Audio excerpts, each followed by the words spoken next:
Saludos, qué gusto volvernos a encontrar aquí en Entrevista 16, este espacio para debatir y para dialogar. El día de hoy queremos hacer un programa sobre el rol de la prensa en democracia, el rol cuestionador de los medios de comunicación frente al poder político, lo que representan los periodistas y los medios informativos en la defensa de los derechos de los ciudadanos, en la defensa de los derechos humanos, tema fundamental, cardinal para la supervivencia del sistema político. Para ello hemos querido invitar este día al reconocido periodista y escritor Marino Zapete, quien hace un programa importante de televisión y ha escrito ensayos periodísticos sobre el tema relacionado con el ejercicio profesional. Con Marino Zapete estaremos conversando durante el tiempo del programa de hoy, aquí en Entrevista 16. Ya volvemos.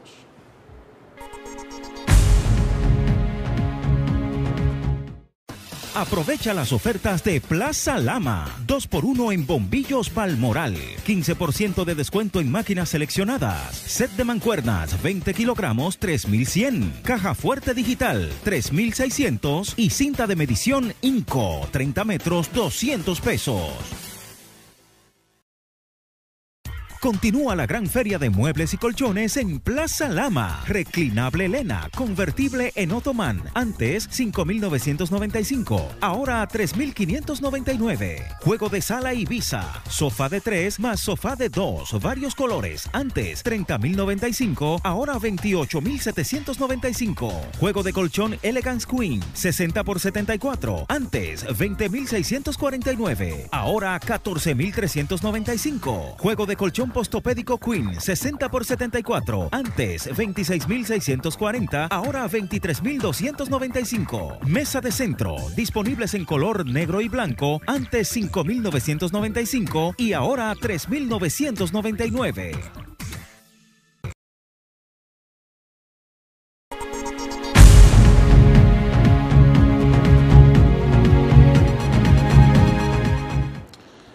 Dicen que cuando el periodista y cuando el fiscal molestan, la democracia está en salud. Es una frase que se utiliza mucho en el medio político en los Estados Unidos, en los centros de pensamiento norteamericanos, y el día de hoy justamente que estamos hablando sobre el rol de la prensa frente al poder político, yo quisiera preguntarle a nuestro invitado del día de hoy, el periodista y escritor Marino Zapete, si ciertamente es así. Cuando la prensa y el fiscal molestan, ¿está en salud la democracia? Gracias por venir, Marino. Gracias, un placer compartir contigo este momento.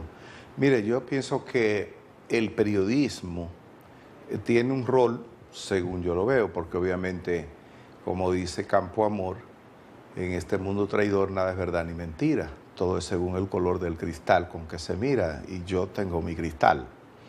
Pienso que el periodismo necesariamente es contestatario al poder. No solamente el poder político, sino el poder económico, los poderes fácticos. ¿Por qué? Porque está demostrado desde el origen de la humanidad que el poder nunca es justo. El poder se impone. El poder, lo menos que le caracteriza es la justeza. Y el periodismo, desde mi punto de vista, debe ser un instrumento al servicio de lo justo. Entonces, si se hace periodismo y ese periodismo contemporiza con el poder, ese periodismo no confronta al poder, ese periodismo no molesta al poder, entonces no creo que se esté haciendo el periodismo que yo entiendo, que yo conozco, que yo asumo, que yo valido, que yo trato de practicar. O sea, no solamente, como reitero, el poder político. Por ejemplo, si nosotros hablamos aquí de un periodismo lo más libre posible, que represente la diversidad, que para mí la diversidad es una de las riquezas y los privilegios más grandes que el ser humano puede tener. lo diverso es lo que hace sentir que la vida vale algo y que no hay una verdad absoluta o una uniformidad de pensamiento.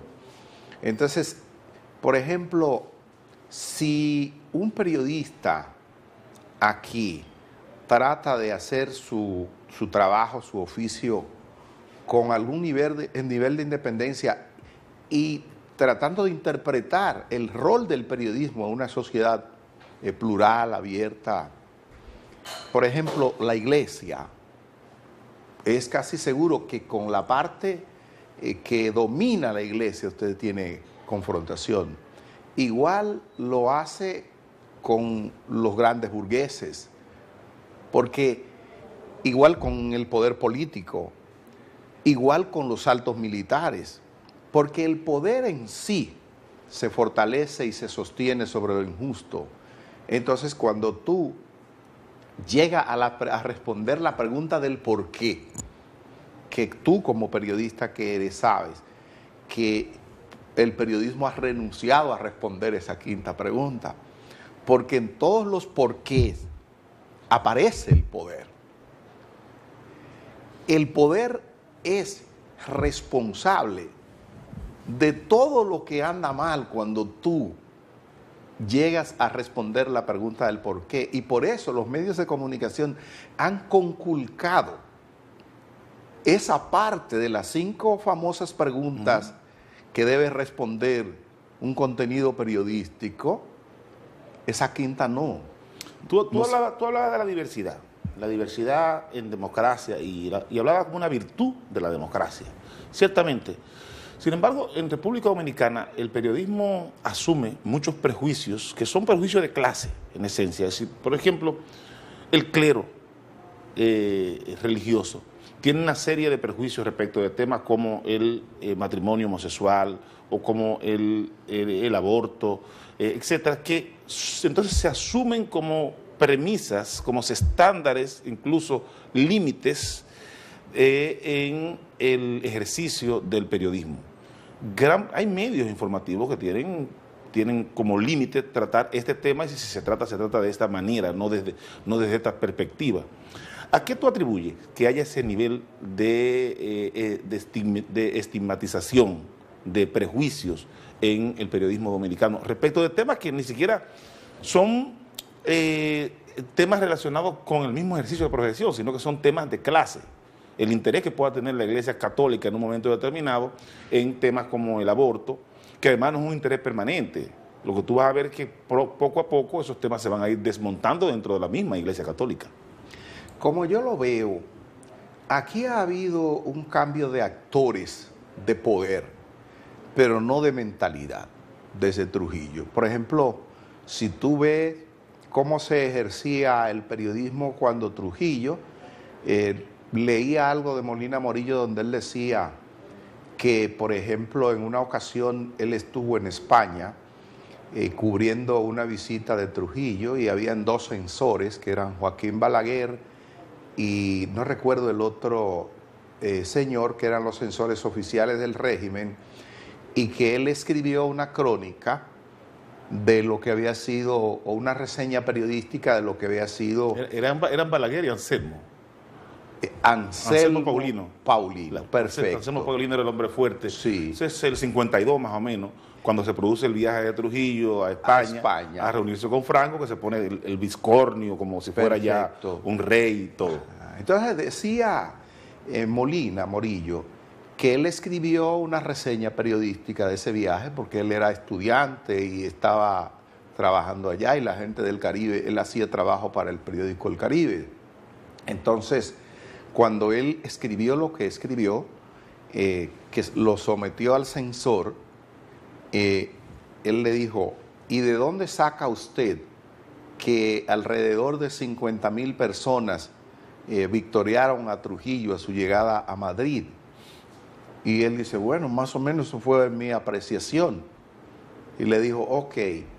Y le dejó la crónica. Y como a los 3 días, Molina ve en El Caribe, bajo su firma, un título que decía, más de 600,000 personas victorian a Trujillo, al llegar a Madrid.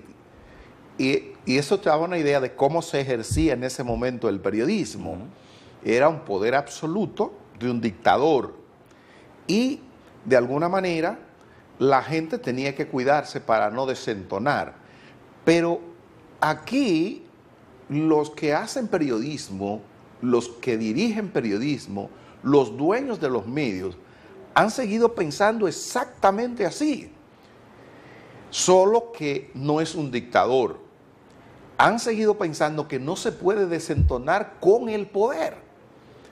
Entonces, con excepción del tiempo de Balaguer, que la gente cuando se fue Trujillo se lo creyó por un momento que podíamos ir a la democracia, entonces surgieron una serie de medios contestatarios y la prensa desempeñó un rol. Balaguer nunca tuvo una prensa totalmente complaciente, porque la prensa sintió una necesidad de libertad, surgieron unos medios más contestatarios y eso fue lo que ayudó a que el pueblo tuviera alguna conciencia sobre el régimen de Balaguer que no tenía cuando Trujillo por la escasa información que se trataba. Pero una vez se fue Balaguer, lo que vino acá fue el PRD y el PLD favorecieron ese proceso de bancarización de la prensa, de concentración de los medios en pocas manos, y el poder volvió a ser dueño de todo. Entonces, la diferencia hoy es que los patronos son el dinero. En aquel tiempo los patronos, el patrón era Trujillo. Por un momentito Balaguer fue un individuo confrontado por la prensa. Se fue Balaguer, entonces vino este proceso donde la prensa se define por dos cosas, ¿verdad?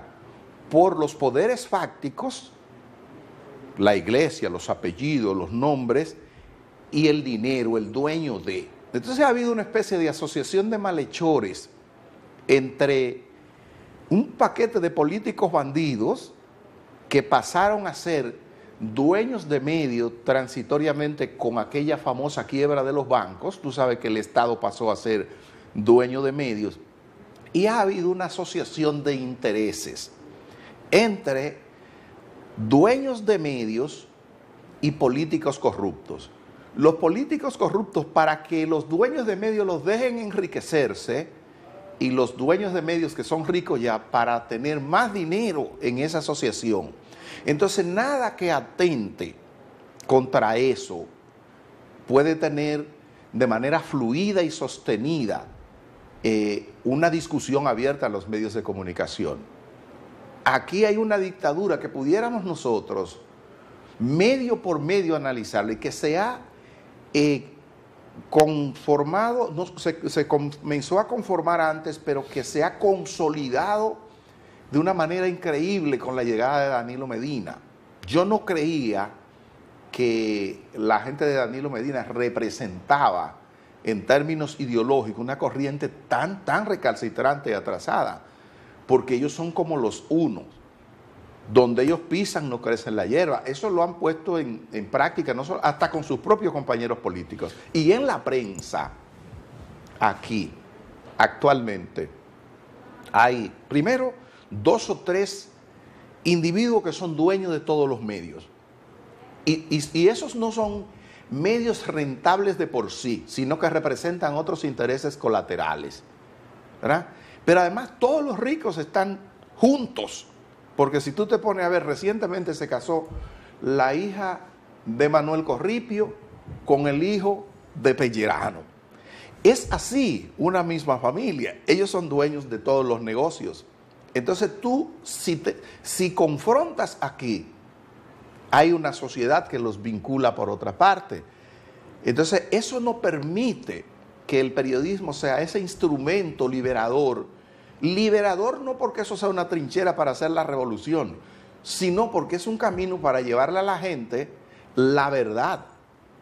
Y solo, hasta la Biblia dice eso, y conoceréis la verdad, y la verdad os hará libre.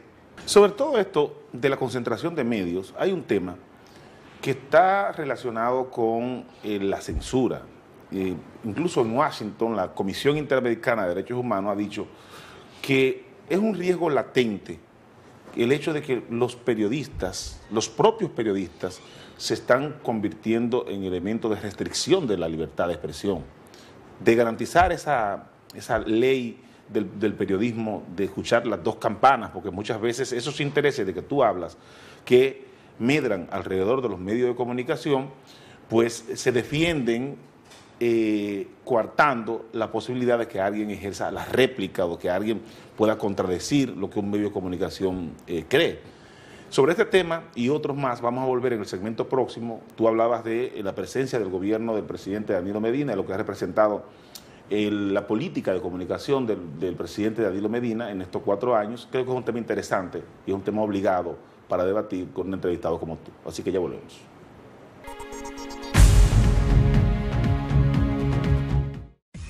Ven a Troy Motors y adquiere tu vehículo con los precios más bajos y la calidad más alta del mercado. Camioneta Wingle 5, año 2016. Motor turbo diésel 104 HP. Transmisión mecánica de 5 velocidades. Radio MP3, USB. Frenos de disco delanteros. Capacidad de carga 1.75 toneladas. Entrega inmediata con 2 años de garantía. 4x2, $22,500. 4x4, $24,500.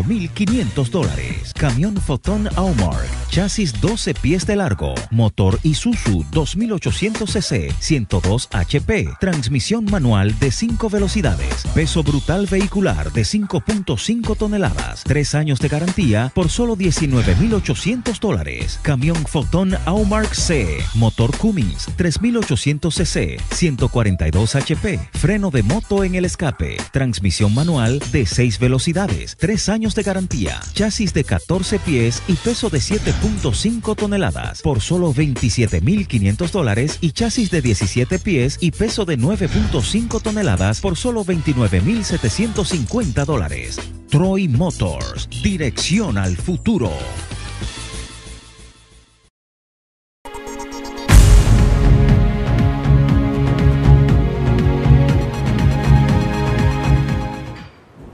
Gracias por permanecer con nosotros en Entrevista 16, este espacio para debatir y dialogar.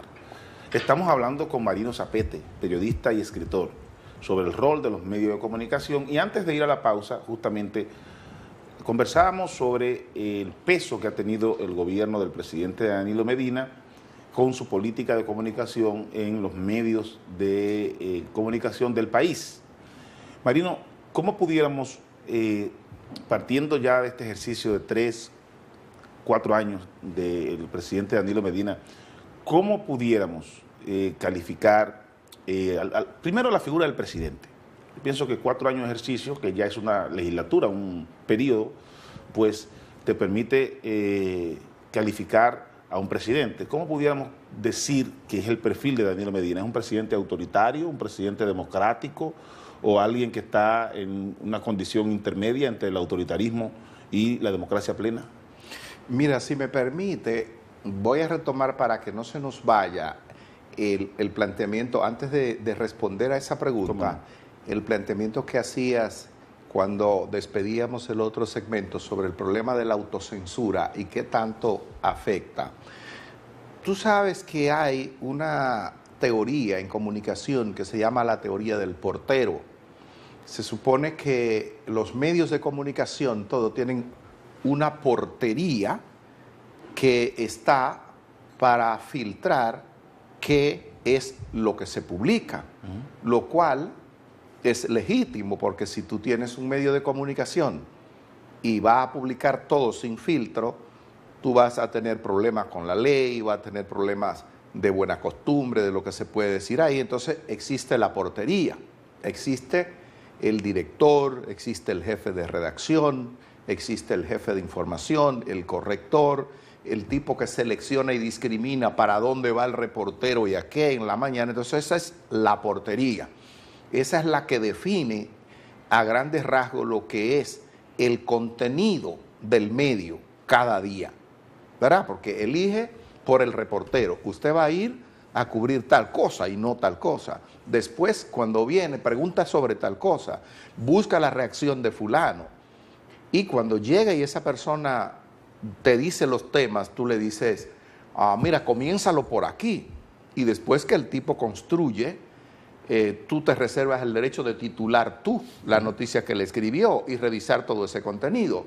Esa es la portería que tiene cada medio de comunicación. Por eso, en un periódico, en un medio escrito, en una página no va a imprenta hasta tanto no está firmada por una cadena de ejecutivos y el último es el director, página por página. No se imprime sin que esa portería la autorice.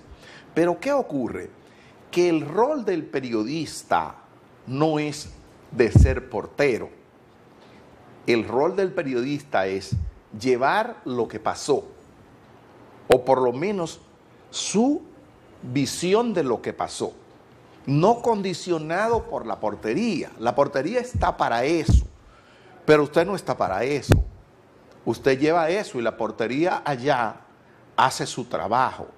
Pero cuando la censura comienza desde el inicio del asunto, desde la materia prima, cuando la portería comienza desde el reportero, que el tipo se va a la calle y dice, bueno, no puedo escribir de esto, porque yo trabajo en un medio y eso choca con esto, y el socio de tal dueño es este, y entonces pasó eso. Entonces, la censura comienza desde ahí, desde la búsqueda de la materia prima.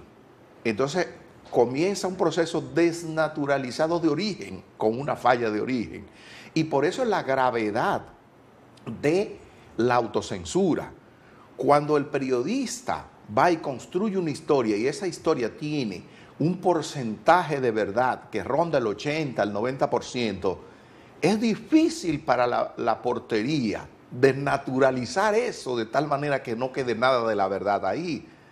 Pero cuando el reportero es parte de esa portería, ahí sí la verdad no se filtra, no tiene manera.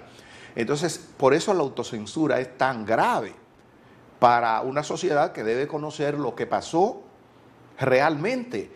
Si tú vas hoy día, y yo he estado en medios de comunicación por muchos años y en ejercicio más o menos ejecutivo, y si tú vas hoy día y lees una noticia donde hayan grandes intereses, ya sean políticos, económicos, religiosos, lo que sea, y tú por casualidad de la vida estuviste donde las cosas ocurrieron y tú las lees después o las ves, tú te quedas sorprendido porque hay una total falta de coincidencia entre lo que se está diciendo que pasó y lo que pasó, fruto de todo aquel trabajo de la portería, de los intereses, pero además del nivel de autocensura que yo creo que en esta sociedad es muy alto.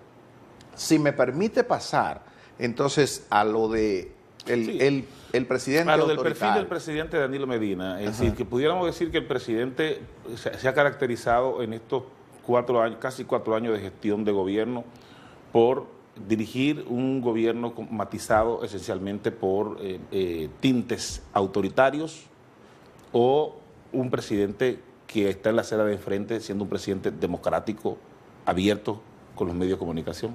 Mira, Danilo, según mi punto de vista, porque yo nunca he pretendido que soy dueño de verdades absolutas, aparte de que sé que las verdades absolutas no existen, pero yo tengo una percepción, y yo creo que lo importante para una sociedad es que haya eso, un abanico de percepciones e ideas, y la gente asume lo que entiende que es más conveniente, que esa es una riqueza extraordinaria, y eso es lo que te ayuda, que el medio pueda ayudar a construir una sociedad que discuta, una sociedad con capacidad de análisis, ¿verdad? Entonces, yo creo que Danilo Medina se definió de manera estricta, cuando él dijo lo que un político tenía que hacer para un presidente para reelegirse. O sea, no es un problema quizá de que en términos ideológicos Danilo, porque para mí Danilo no es un gran pensador, Todo aquello, Danilo es un tipo de amarres. ¿Tú te refieres a la doctrina del doctor von Bernard respecto a todo aquello del tiburón de descomposición? O sea, Danilo construyó toda una teoría sobre el arte de amarrar. Porque Danilo tiene una fama en el PLD que amarra. Pero si tú vas a buscar a alguien pensante, alguien que sea capaz de conceptualizar y de teorizar, tú no vas a buscar a Danilo. Yo, por ejemplo, fui alumno de Leonel Fernández y he sido un crítico de su ejercicio político, y se lo he dicho a él, profesor. Yo creo que los gobiernos suyos han estado muy lejos de lo que pudieron o debieron estar. Un hombre joven, un hombre con una mentalidad que se supone diferente de lo que fue ese pasado y que debías romper con el pasado en el ejercicio político. Pero con Leonel tú te puedes sentar a conceptualizar. Yo creo que Danilo no ha leído 3 libros, excepto lo que tenía que leer en la universidad como obligado. Tú sabes que el conocimiento de nosotros tiene poco que ver con lo que recibimos en la universidad. La mayoría de los libros que tú y yo hemos leído no son textos obligatorios que nos pusieron, léase de tal. No, y Danilo no ha leído. Danilo es un individuo que si tú ves su discurso, te das cuenta que no conoce nada. O sea, Danilo es incapaz de conceptualizar, él no sabe lo que es una teoría política, no. Danilo es un amarrador, un individuo que sabe amarrar cosas, y por eso dicen esa capacidad de amarre que tiene Danilo. Entonces Danilo plasmó eso. Danilo plasmó eso. Él dijo, yo estoy incómodo con Leonel, porque yo quería ser presidente antes, y Leonel no me dejó. Entonces ahora yo le voy a hacer de manteca a Leonel. Llega y dice, bueno, el primer día que él llega allí, comienza, él tenía sus visitas sorpresas preparadas, que desde el principio yo dije, señores, esto es política reeleccionista, o sea, porque a nadie se le puede ocurrir que un presidente se encargue de nimiedades que la puede hacer un segundo alcalde. ¿Me entiendes? Esto es una manera de tú sustituir las instituciones y plantearte tú como que tú eres el salvador. Entonces, ¿qué pasa con él? El individuo dice y conceptualizó eso que comentabas, lo de el tiburón en descomposición. Sí, donde él decía que el que se quiere reelegir aquí tiene que estar en disposición de tragarse un tiburón en descomposición y ni eructar. Y lo aquilataba diciendo que debía estar dispuesto a tirar todos los escrúpulos en el zafacón. Decía Danilo. Y Danilo optó por eso. ¿Y eso qué implica? Yo paso por encima de quien sea. Todo el mundo sabe, incluyendo a Leonel, que quien trajo a Quirino aquí fue Danilo Medina, asesorado por Joao. ¿Por qué? Porque él entendía que a quien él tenía que aplastar políticamente era a Leonel Fernández. Y él estaba dispuesto a tragarse sus escrúpulos, a tirar los escrúpulos en el zafacón, a hacer lo que fuera. Entonces, ¿qué pasó? Que él dijo, los medios de comunicación son un instrumento con el que yo tengo que contar para esto. Y yo, no es que él tenga una idea de que los medios... Pero antes de la relación, discúlpame que te interrumpa, antes de la relación de Danilo Medina con los medios de comunicación, sobre el tema Quirino Ernesto Paulino Castillo, tú has dicho que Danilo Medina es un político con muy pocas luces intelectuales. Así es. Y con escasísimas lecturas. Sin embargo, la habilidad política que demostró en el manejo de ese tema es realmente asombrosa. Es decir, no es propia de un político sin la destreza que se necesita técnicamente para hacer lo que se hizo con el tema Quirino. Si tú, como yo también creo que Danilo Medina, que el gobierno del presidente Danilo Medina tuvo que ver con la presencia de Quirino Ernesto Paulino Castillo en República Dominicana y que tiene que ver aún con la presencia de Quirino aquí, que debe vivir en unas condiciones de seguridad, por ejemplo, que solo le puede propiciar el Estado dominicano. Nosotros pensamos eso. Sin embargo, fíjate tú que se producen todos esos acontecimientos que estremecen la opinión pública. pone los medios de comunicación, un grupo de medios de comunicación al servicio de una versión que ofrece Quirino, de la que nunca ofrece una prueba, ni siquiera, y respecto a la que nunca se presenta a un medio de comunicación ni permite que un periodista independiente la entreviste, sino que se seleccionan periodistas, se llevan a una especie de entrevistas ocultas y luego se difunden esos materiales grabados y los medios de comunicación se hacen eco de eso. Pero es el propio Danilo Medina quien visita al presidente Leonel Fernández a su residencia, a presentarle su solidaridad y su apoyo. Bueno, para allá yo veo que tú le confieres a Danilo una capacidad extraordinaria. O sea, Danilo fue un actor. Danilo tenía a Joao aquí. Si tú has leído lo que es el background de Joao, te darás cuenta que en toda América Latina es uno de los tipos más famosos en campaña sucia. Mauricio Macri, ese que es presidente de Argentina ahora mismo, en un momento determinado se dijo en Argentina que él había contratado a Joao y él tuvo que hacer una rueda de prensa para decir que no, desligarse de Joao, porque en Argentina, que es una sociedad mucho más desarrollada que nosotros, donde la gente tiene más conciencia, sabía lo que era Joao y eso le iba a vincular con lo que es la suciedad, todo eso, y Mauricio Macri, que no es limpio, pero salió corriendo, ¿verdad? Entonces, pero aquí no. Entonces, todo eso es una estrategia de comunicación montada por Joao y su grupo, que Joao no es Joao, Joao es un grupo amplio de cientos de personas que trabajan bajo esa estructura en la que está Marchena y todos esos instrumentos dirigidos por la polis de Joao. Y entonces, para ejecutar eso, y los organismos de seguridad, porque una de las cosas que exige Joao para ese tipo de campañas, sobre todo reeleccionistas, es contar con los datos de los organismos de seguridad, para poder saber si Nanfi habló hoy contra Danilo, hay que ver qué es lo que Nanfi dice para ver por dónde lo vamos a golpear. Entonces Danilo lo que sale es a ejecutar algo que Joao plantea, que planea. Y entonces, obviamente, Joao le dice, oye, viejo, a Marino Zapete no le vamos a llevar a Quirino, porque si le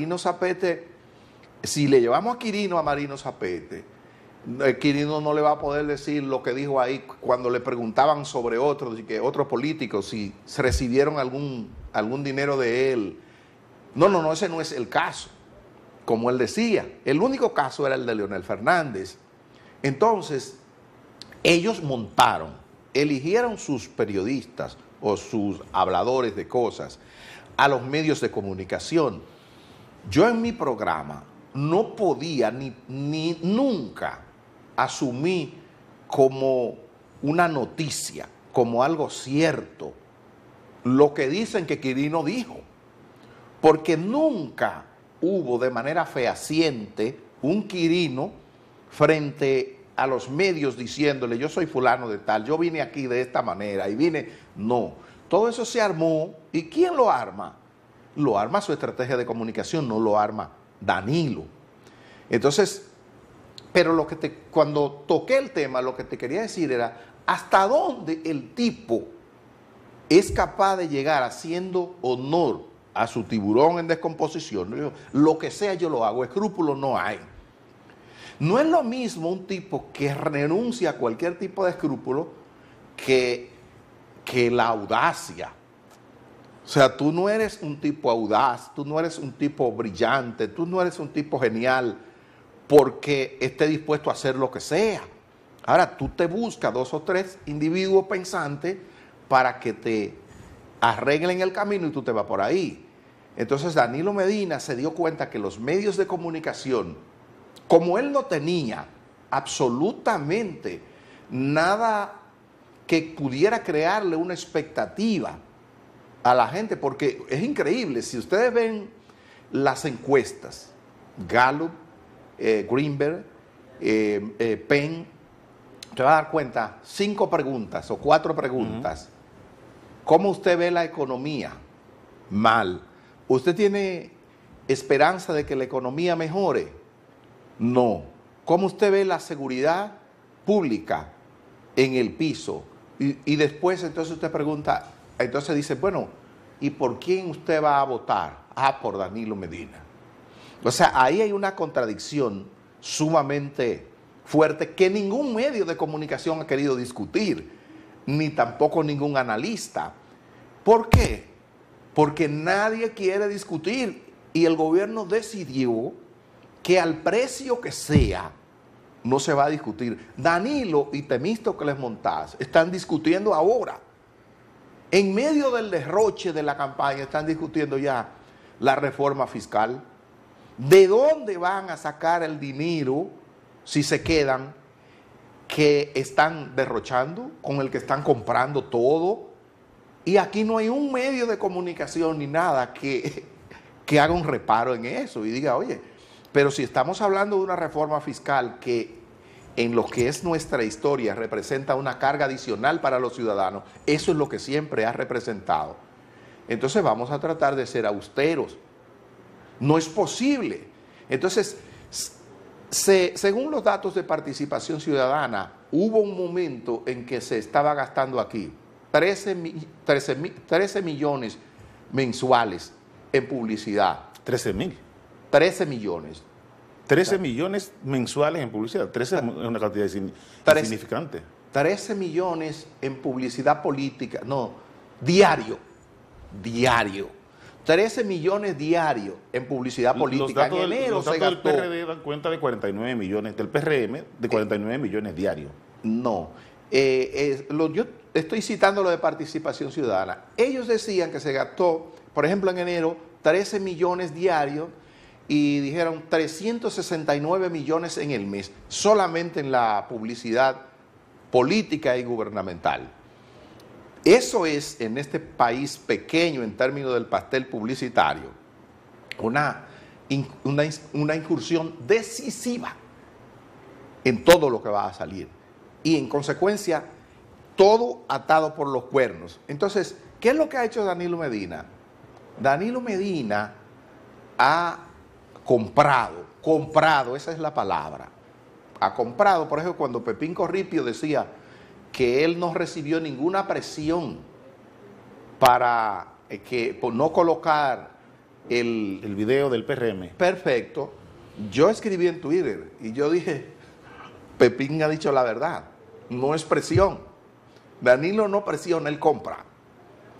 Él tiene a los medios comprados y a la gente. Pero entonces ha llegado al exceso tal que Danilo, si tiene 99 y hay uno que desentona, una voz disidente, la aplasta. O sea, eso ya es peligroso porque ya quiere ser totalitario. Y una cosa es tú ser utilitario, pragmático y decir yo voy para allá y me traigo mi tiburón y lo que se me oponga yo lo aplasto. Y otra cosa es tú querer imponer la uniformidad de pensamiento. Tú ganas con un 51, no tienes que tener el 100. Hay un tema ahí, Marino. En el discurso del presidente de la República, de la Sociedad Interamericana de Prensa, en su reunión de medio año que se realizó recientemente en Punta Cana, el presidente decía que aspiraba a una relación más fluida con la prensa sobre la base de que la prensa publicara informaciones rigurosas y objetivas. Entonces, yo quiero en el segmento próximo debatir ese tema porque realmente el hecho de que el poder político ponga los parámetros para el ejercicio del periodismo en cualquier sociedad un poco avanzada, educada, eso provoca cierto nivel de preocupación. Hemos visto que el presidente de la República ha hecho esta afirmación y no ha habido reacciones en los medios de comunicación cuando se refiere a esta expresión de rigurosa y objetiva, lo cual se asimila a la exigencia de veracidad informativa. Todo un tema de gran debate respecto del tema de la libertad de expresión. Con tu anuencia y la de los televidentes, vamos a hacer una breve pausa y de vuelta regresamos con esta interesante conversación con el periodista y escritor Marino Zapete.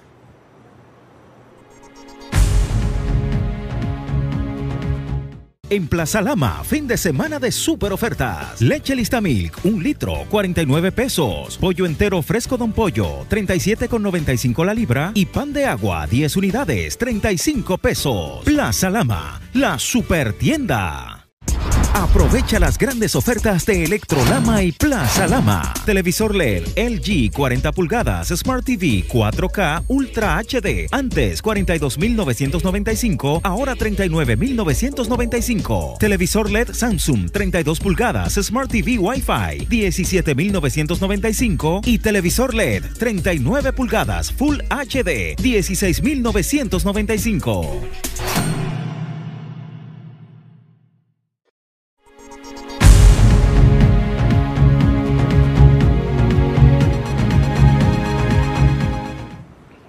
Bueno, muchas gracias por permanecer con Entrevista 16, este espacio para debatir y dialogar.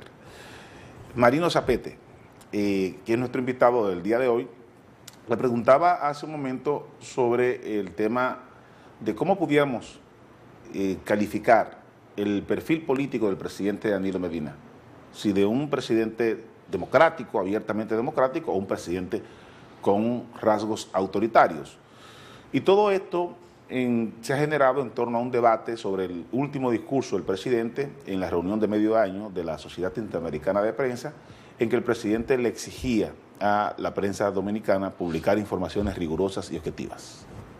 La prensa, como tú has señalado y como la gente ha visto, no ha reaccionado como no reacciona, por lo menos en este momento, frente a nada de lo que puede verse como adverso a lo de Danilo. Danilo Medina fue a Pedernales y allá dijo, yo quiero mi Congreso, ¿verdad? Porque un presidente tiene que tener su Congreso para poder hacer lo que él quiere. Yo quiero mis alcaldes, yo quiero mi... Y eso en otras circunstancias, con Leonel Fernández, eso hubiese generado una situación, una reacción. Un vendaval político. Un vendaval. ¿Tú recuerdas, sí, ahora que tú citas a Leonel Fernández, cuál fue la plataforma de campaña del PRD en el 98?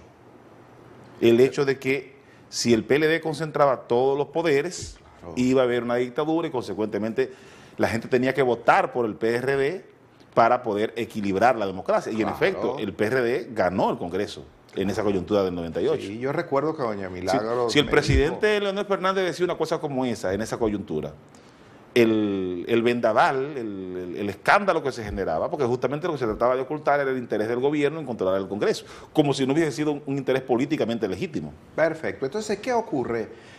Yo recuerdo que una conversación con doña Milagros, que era candidata, yo le dije, ¿por qué votar por usted y no por el senador del PLD?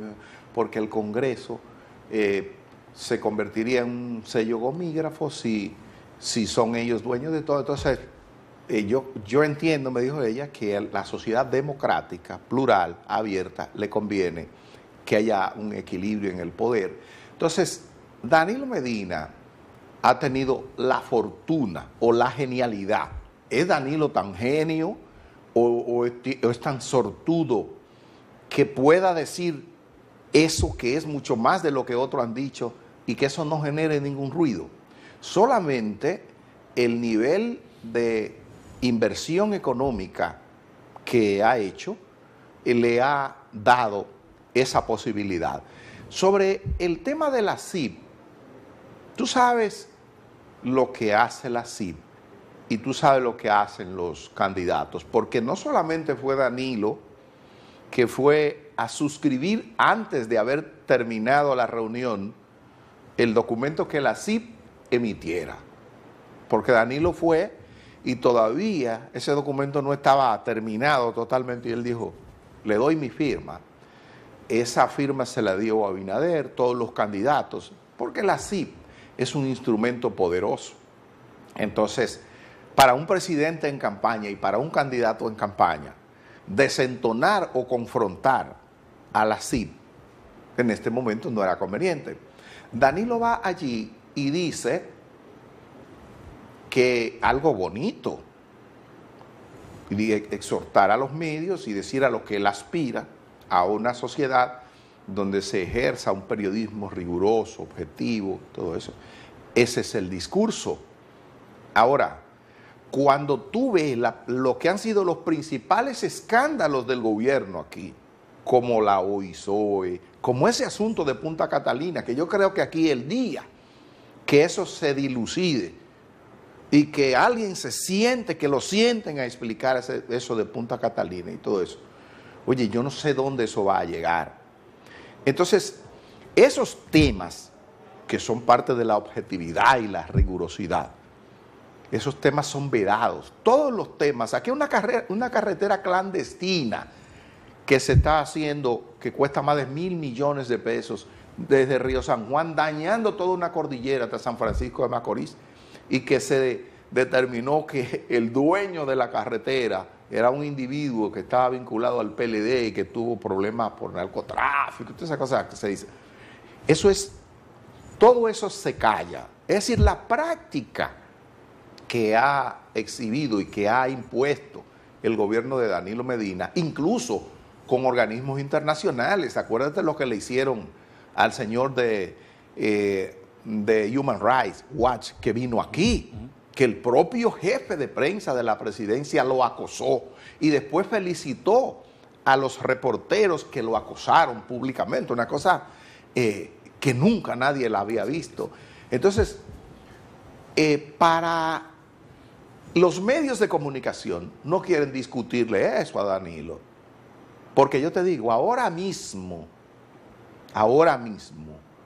el pastel es el gobierno y nadie quiere quedar fuera de la gracia del gobierno como medio de comunicación, y ellos saben que no barajan, desentona, te sacan inmediatamente. Mira a ver cómo está CDN,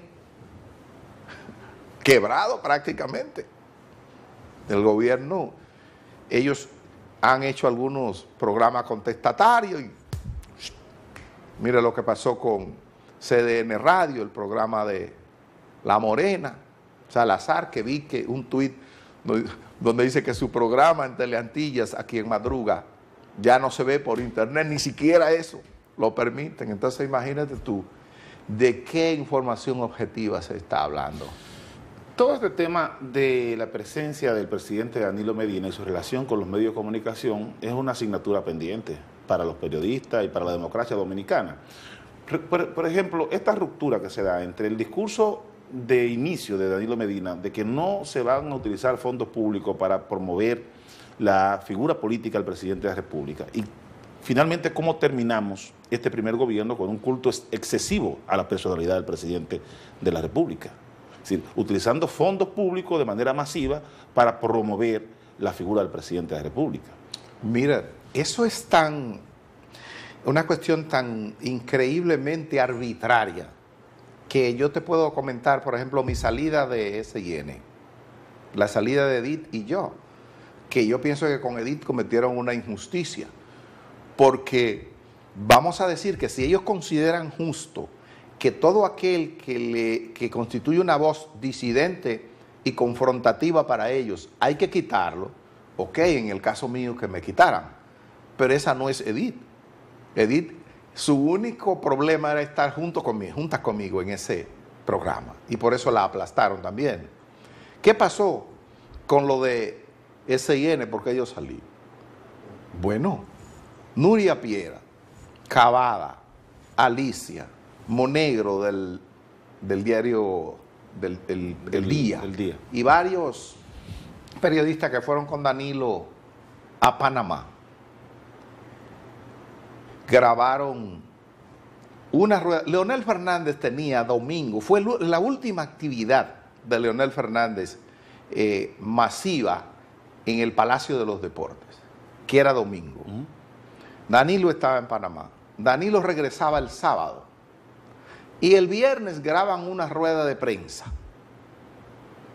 de Danilo allá, para ponerla el lunes, justamente recomendado por su estratega, para minimizar la cobertura que se le iba a dar a la actividad de Leonel Fernández, que fue el domingo, y la cobertura es el lunes, en los periódicos, en los medios de la mañana. sobre todo en la televisión. Entonces, allá distribuyen ellos en cuáles programas va a estar esa rueda de prensa. Ellos es el Palacio Nacional. No, la rueda de prensa fue en Panamá. Digo, pero ¿quién distribuye? Palacio con esos periodistas, con Nuria, con Alicia, con Onegro, con Cavada, y ellos distribuyen, cometieron el error de incluir El Despertador. Entonces, cuando vienen con su calendario hecho, de lo que va el lunes, y me dicen, mira, que una rueda de prensa de Danilo el lunes, que la dio en Panamá, y digo, ¿y cuándo fue esa rueda de prensa? Me dicen, el viernes. Y digo, una rueda de prensa del viernes la vamos a poner el lunes. Le dije, pero esto es un cártel. Esto es un cártel periodístico. Si un presidente da una rueda de prensa, lo que hacen los periodistas es ir corriendo, cada quien, a dar palo, a transmitir esa rueda de prensa primero para ganar la audiencia. Que se pusieron de acuerdo todos ustedes para el lunes, que se supone que lo de Leonel se iba a estar discutiendo, iba a estar en todos los programas, en CDN, en el de Uchi, en el de nosotros, en todo. Le dije, no, en el de nosotros no vas. En El Despertador eso no va. Esa fue la sentencia de muerte. Ahí fue que ellos decidieron, entre gobierno y SIN, que a mí había que sacarme de ahí. Entonces yo dije, no va. Entonces SIN tuvo que distribuir eso entre el informe, sus noticieros, pero se atrevieron tanto que Cavada publicó en Twitter, no se pierdan su cuenta, no se pierda la rueda de prensa del presidente el lunes, que va a publicarse, que va en el programa de Uchi, en CDN, en el programa de SIN, él en su Twitter, diciendo cuál iba a ser la agenda mía, la agenda de nosotros en el Despertador. Y yo dije, no, en El Despertador no. Entonces cuando ellos me dijeron, este programa ustedes tienen que recordar que no es de ustedes, que este programa es de nosotros. Y yo dije, pero ustedes deben recordar que cuando nosotros llegamos a un acuerdo aquí, se estableció que yo era el responsable del contenido de este programa y que ustedes no intervendrían. Y hasta que yo esté aquí un minuto, yo no permito que me usurpen eso. De manera que eso no va aquí. Y yo conversé con un político 15 días antes de irme, un político del gobierno, amigo, y me dijo, mira, se van por lo de Panamá. Es decir, que ustedes se iban. Sí, yo lo sabía antes. Entonces, tú no, que el gobierno sabía que ustedes se iban 15 días antes. No, un funcionario me lo informó. Ya. Me dijo, ustedes se van. Lo de Panamá fue imperdonable y ustedes se van. ¿Qué pasó después de eso? Cuando tú hablabas respecto del tema de que el poder nos venció a tu salida. Me refería exactamente a eso. Porque ¿qué fue lo que vino después de eso cuando yo me negué?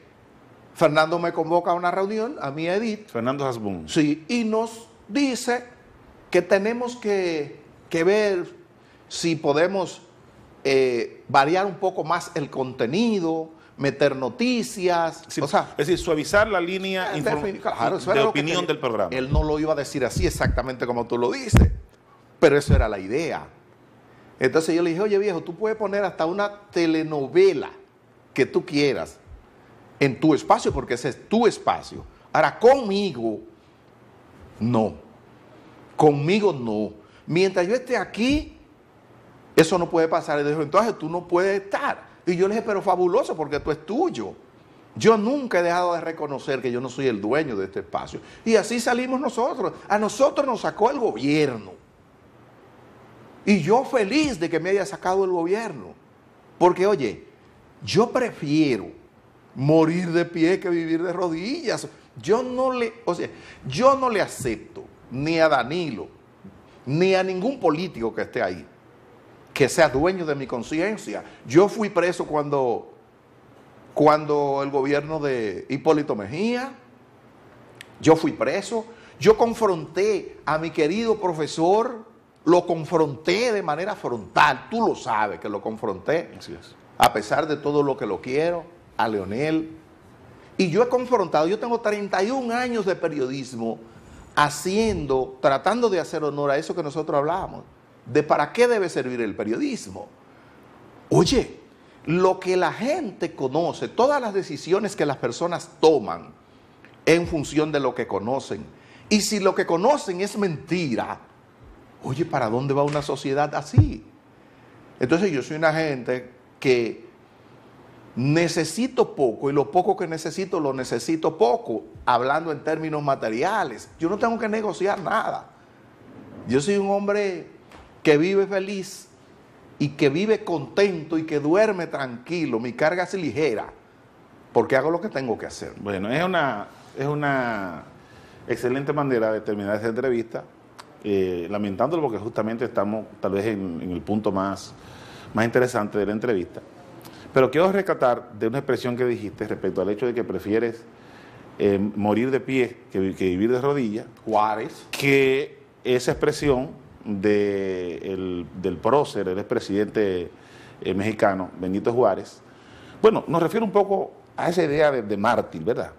La idea es que el poder político, que el presidente de la República, que los medios de comunicación, los dueños de los medios de comunicación garanticen el ejercicio del periodismo con dignidad, sin tener que morir de rodillas, de pie, ni vivir de rodillas. Hay decisiones que tú tomas en la vida. Y yo, la mejor carrera del mundo es el periodismo. Yo amo el periodismo. Y yo solo sé hacer este periodismo. Y si he de hacer otro periodismo porque a San Danilo le dé la gana o lo que sea, mejor. Y cuando hablo de morir de pie, no significa que literalmente me maten. Hablo de si tengo que salir del periodismo, yo salgo, pero yo no hago el periodismo que ellos quieren. Las cuentas se rinden individuales. Y yo tengo el derecho, por ejemplo, los dueños de medios son dueños de sus medios, ellos tienen derecho a poner ciertas reglas. Y yo tengo el derecho a acogerme o a no acogerme a esas reglas, ¿verdad? Entonces, si usted pone esa regla y usted quiere que yo esté ahí, tenemos que sentarnos. Entonces, mire, ¿qué es lo que usted está dispuesto a hacer? Esto. ¿Qué es lo que? Esto. Bueno, vamos a llegar a un acuerdo. Si no hay acuerdo, yo prefiero quedarme fuera de los medios. Yo no tengo ningún problema en eso. Pero me quedo fuera de los medios, pero no voy al medio a hacer el periodismo que Danilo quiera. No, eso nunca. Marino, gracias por venir. Siempre. Te agradezco la gentileza de esta entrevista en la que ha hablado sobre temas, ha respondido preguntas que la gente todavía tenía abierta respecto del tema de tu salida del grupo SIN, y ha hablado también con mucha conciencia sobre el tema de lo que significa para ti la libertad de expresión. Te felicito y muchas gracias. A ustedes, como siempre, agradecerle la gentileza de la atención que nos prestan cada fin de semana.